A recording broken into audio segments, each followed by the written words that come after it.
If you are over 40 and your shoulders hurt when you reach overhead, it is not because you are getting old.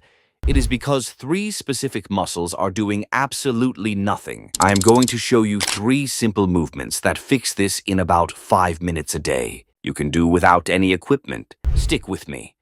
Because the third movement is the one that finally got rid of that clicking sound in my shoulder. Here is what is actually happening. Your chest muscles, the ones across the front of your shoulders, they are tight from sitting at desks, driving, and looking at your phone all day. When these muscles pull your shoulders forward, your shoulder blades cannot sit where they are supposed to.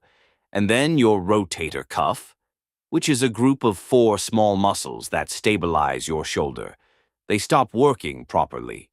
They basically just shut off. So when you reach up to grab something from a high shelf or put on a jacket, your shoulder joint is moving without the support it needs.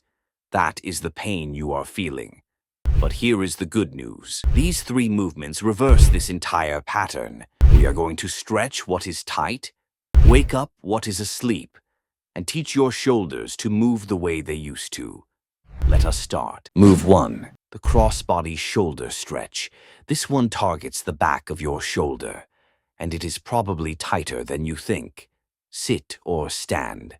Does not matter. Take your right arm and bring it straight across your body toward your left shoulder. Use your left hand to gently pull your right arm closer to your chest.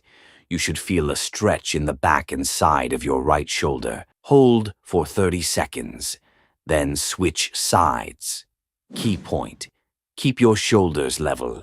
A lot of people hike their shoulder up while stretching, and that completely defeats the purpose. Keep both shoulders down and relaxed. When to do it? Perfect right after the band pull aparts. You just work the back of your shoulders. Now you are stretching them out. Or throw it in before bed. It is calming and takes less than a minute. Start with 30 seconds per side. After 2 weeks, go to 45 seconds. By week 3, you will feel a noticeable difference in how far your arm moves across your body. Most people notice less pain when reaching across their body, like grabbing a seatbelt. Within just 2 weeks, move 2. Side-lying external rotation.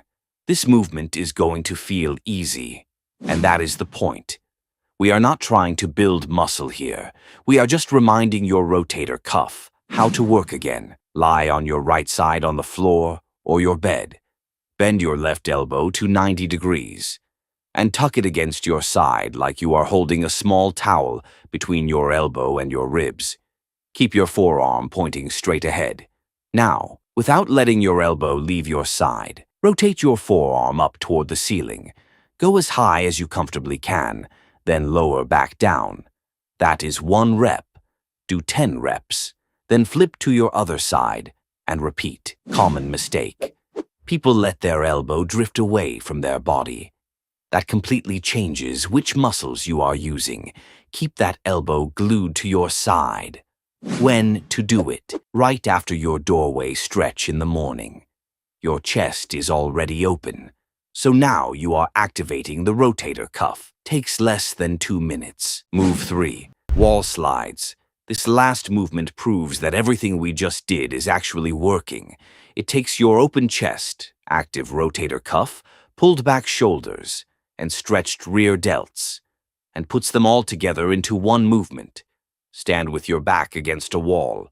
Press your lower back, upper back, and head against the wall. Backs of your hands against the wall, like you are making a goalpost shape with your arms. Now slide your hands up the wall as high as you can, while keeping your back, head, and hands all in contact with the wall. Then slide back down. That is 1 rep. Do 8 to 10 reps. What stops most people? They cannot keep everything touching the wall at the same time. If that is you, do not worry. That just means you needed these 3 movements. Keep practicing, and you will get there. When to do it? End your morning routine with this one. It takes about 60 seconds, and it is a great way to check your shoulder mobility every day. You might only get your hands halfway up the wall. That is fine. By week 2, You should get a little higher. By week 4, most people can slide all the way up while keeping everything pressed against the wall. That is when you know your shoulders are moving properly again.